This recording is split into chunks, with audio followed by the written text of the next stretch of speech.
Olá, muito boa tarde, você internauta, produtor rural que nos acompanha aqui ao vivo no site Notícias Agrícolas. Voltamos aqui com os nossos boletins ao vivo e o destaque agora é para o setor sucroenergético. A gente vai falar um pouco em relação à abertura de novos mercados lá no estado do Paraná, porque diante desse recente aumento aí nos preços do açúcar, né, nessa safra 2021-22, parece que o pessoal lá no estado tem conseguido acessar novos mercados. Então, para a gente entender todo esse cenário, conversar sobre essas informações, a gente fala ao vivo com o Miguel Tranin, que é vice-presidente da FIEP. Miguel, muito boa tarde, obrigado pela sua participação. Boa tarde a todos. Obrigado pela oportunidade de a gente estar falando sobre os produtos dos nossos produtores, das nossas empresas. Com certeza, Miguel. Queria que você falasse um pouco para a gente em relação à valorização, né, dos preços do açúcar dessa safra 2021-22, né? E também, né, como é que vocês têm conseguido acessar novos mercados? Quais são esses novos mercados que os produtores do Paraná têm conseguido? Na verdade, a questão é que houve uma redução, já nos últimos anos, uma redução no número de indústrias no Brasil, e aí coincidiu também com uma quebra de safra nos países que também produzem, né? Principalmente aí na Índia, e também no Brasil, né? Terceiro ano consecutivo de poucas chuvas. Esse ano, novamente, a estiagem foi bastante severa, e isso vai impactar na produção, né, e na produtividade.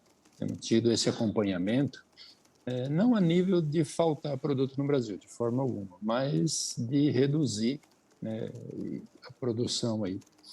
E especialmente na questão do açúcar. Como o açúcar geralmente é um produto que você praticamente se comercializa mais da metade da safra no ano anterior já, ou seja, o açúcar que está sendo produzido esse ano já foi comercializado até outubro do ano passado, grande parte dele pelo menos.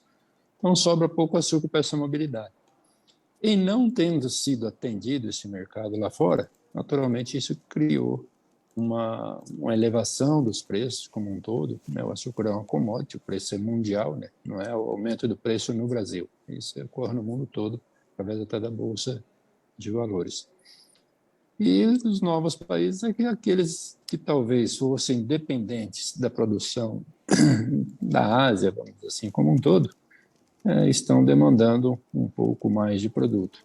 Mas o Brasil, basicamente, vamos falar assim, por continente, o Paraná, pelo menos, 25% da produção nossa geralmente vai para a África, né? Para a América do Norte um pouco, mas o principal mercado do Paraná é exatamente a Ásia, onde 33% da produção do estado vai para lá.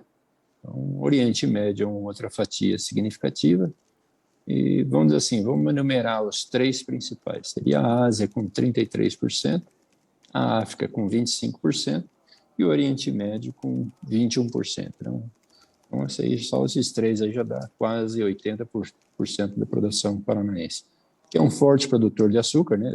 Mais de 60% da cana do Paraná se transforma em açúcar, e desse açúcar produzido, quase 90% é exportado, né? O açúcar básico, né? O VHP, como é chamado.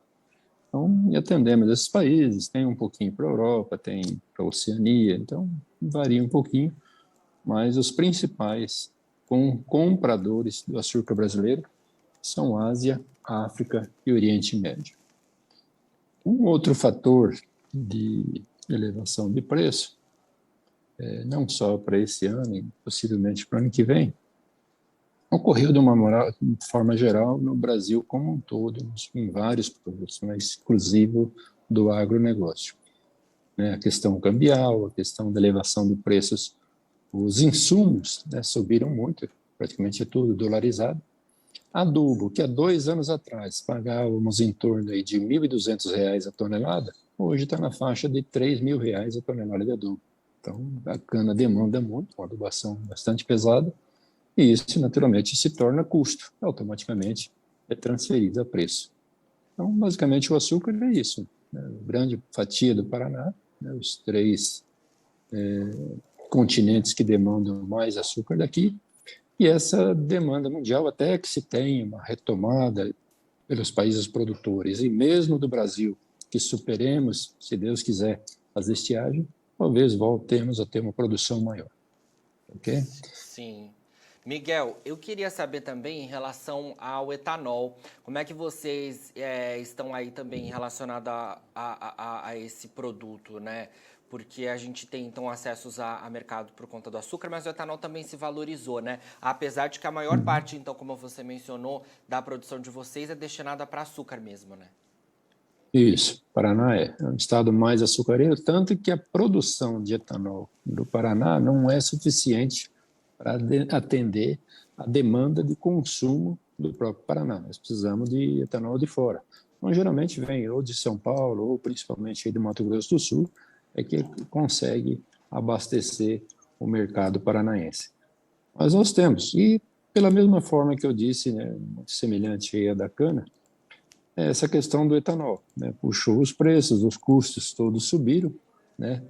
A gente vinha já há alguns anos com um déficit no preço aí, né? Que os custos já haviam subido, mesmo com a questão cambial anterior, estava no limite de preço, quase que poucos conseguiam margem de lucro com o preço de etanol que estava antes. E aí, como aumentou essa demanda, automaticamente o etanol subiu. Mas só que eu te digo uma coisa ainda. A gasolina só não está mais cara porque ela tem 20% de etanol. E o etanol, proporcionalmente, nesse equilíbrio, vamos dizer assim, 27% gasolina, álcool, e os outros 73% de gasolina, traz ainda uma condição de dar esse preço para a gasolina. Se fatalmente a gasolina fosse quase pura ou o aditivo fosse o MTBE, que é o alternativo, mas altamente tóxico, vamos dizer assim, poluente, que seria usado, certamente a gasolina estaria mais cara. Então, até nisso, até nesse equilíbrio, o etanol traz uma condição ao consumidor melhor pelo consumo da gasolina brasileira, onde ela tem 27% de etanol anidro. Certo. Ô Miguel, queria que você falasse um pouco para a gente também em relação aí às perspectivas de preços que vocês têm, né? Porque a gente então já vem de preços remuneradores, né? Preços bastante interessantes em relação ao açúcar e o etanol. Agora, nos últimos dias, a gente teve essa questão das geadas ocorrendo em vários estados produtores, né? Chegando até ali, inclusive, na parte central do Brasil. Queria que você falasse um pouco para a gente como é que fica essa situação diante dessa novidade que a gente tem em relação às geadas. Assim, os preços, e a safra estava começando, né? Agora estamos em plena safra aí. A tendência até, e há poucos dias aí, já tem caído os preços de etanol. Assim, tem uma safra um pouco menor, não tem risco nenhum de desabastecimento, muito pelo contrário, está bem equilibrado isso. Mas agora nós estamos em pico de safra. Então, o etanol deve manter esse preço, não creio que haja elevação de preço mais além disso. Muito pelo contrário, é uma tendência até às vezes mais baixista do que elevação, mas é nesse sentido de atendimento aí, tá? Agora, é claro que o Paraná, como eu disse, tem uma necessidade de importação de outros estados, principalmente o Mato Grosso do Sul, e aí eu não sei como é que foi o efeito dessa recente geada, né? Semana passada, aí na quarta-feira, historicamente aí foi um recorde inverso aí de baixas temperaturas. E geou como um todo, inclusive nas regiões canavieras do Paraná, do Mato Grosso do Sul, pegou até São Paulo. E nós ainda não podemos avaliar o impacto disso. A cana leva uns dias a mais para ver essa sensibilidade. Mas já é fato que nas baixadas, nos vales, né, costas, algumas regiões a geada pegou um pouco mais forte. Então, talvez isso impacte na produtividade, assim. Mas o principal ponto aí deste ano é que a estiagem no Brasil foi muito severa no estado de São Paulo. E São Paulo tem mais da metade da produção brasileira. Então, vamos dizer assim, o que vai afetar também o etanol um pouco é exatamente a logística disso aí. Nós temos aí, vamos dizer assim, a grande produção de anidro. O anidro é misturado à gasolina. Então, tem muita gente que estava acostumada a comprar em São Paulo, vai ter que comprar um pouco mais longe. Naturalmente, isso aí tem um custo a mais de frete, né? Esse deslocamento logístico aí que vai ter, também acaba elevando um pouquinho o custo do etanol. Mas eu acho que deve ser superado, mas São Paulo fala aí de uma quebra de safra de 10% a 15%, que é muito significativa, né? Eu até tenho dito que São Paulo vai perder um Paraná de produção. Nós estamos aí na faixa, a estimativa nossa é na faixa de 33 milhões, ou talvez um pouco menos, diante da estiagem, mas a quebra em São Paulo é mais significativa e, por isso, essa questão logística também ajuda a afetar um pouco disso. Né? Ok? Perfeito, Miguel. Olha, muito obrigado pelas suas informações aqui no Notícias Agrícolas, viu? E sempre que tiver novidades aí do estado do Paraná, queremos contar aqui com a sua participação. Obrigado a você. Um abraço a todos. Um abraço. Bom, então conversamos aqui ao vivo com o Miguel Tranin, que é vice-presidente da Federação das Indústrias do Paraná, que é a FIEP, e a gente falou um pouco em relação ao acesso dos novos mercados lá para o estado, né? Porque diante dos preços valorizados do açúcar nesta safra 2021-22, o Paraná tem conseguido aí acessar novos países, né, com a sua produção. Né? Então, o Miguel nos falou, né, em relação a países que estão recebendo o açúcar do Paraná, países da Ásia, países da África e também do Oriente Médio, diante desse cenário de preços melhores e diante dessa nova formulação de negociações no mundo. Né? O Miguel nos pontuou que em alguns locais os estoques do açúcar ficaram um pouco mais baixos, então neste momento a produção do Brasil tem sido bastante acompanhada e esses países têm conseguido então demandar açúcar aqui do estado do Paraná, do estado brasileiro. Né? Um outro ponto que a gente também falou em relação a como fica o cenário de preços, né, diante das geadas, porque a gente já tem preços favorecidos em relação ao açúcar e também em relação ao etanol, né?